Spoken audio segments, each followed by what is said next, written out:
Alors, quelle perspective pour les équipements, pour notre canton et pour le département de Charente-Maritime? Alors, c'est vrai que la Charente-Maritime investit beaucoup, aide et vient en soutien aux communes pour leurs équipements.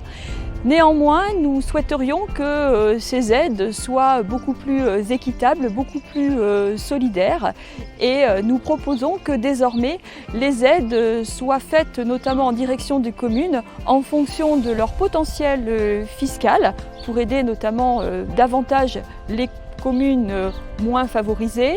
et puis aussi que ces aides aillent en direction des communes de plus de 5000 habitants, puisqu'à l'heure actuelle elles sont mises à l'écart. Alors si on revient plus spécifiquement sur notre canton en matière d'équipement, poursuivons sur les équipements portuaires à titre d'exemple. Si nous reprenons le port de Charron, il est impératif que l'aire de carénage voie le jour pour offrir notamment aux professionnels un espace pour, tout en respectant les normes environnementales, leur outil de travail soit entretenu. Et puis, le gros chantier reste le port de Maran, où là, l'étude qui a été lancée montre que nous devons réaménager cet immense terre-plein de 11 000 m²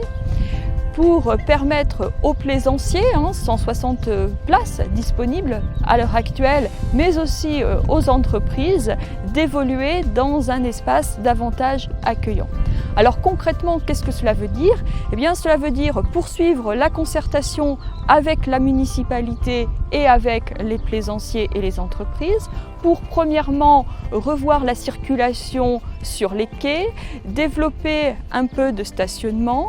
créer une vraie aire de convivialité autour du restaurant pour permettre aux Marandais, mais aussi aux visiteurs et aux touristes d'avoir un espace agréable et profiter de la Sèvre niortaise.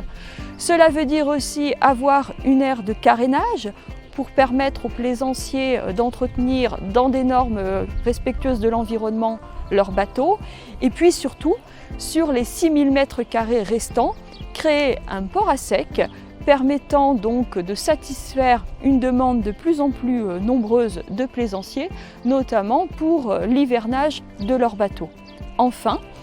il est nécessaire de reprendre avec l'institution bassin Sèvre niortaise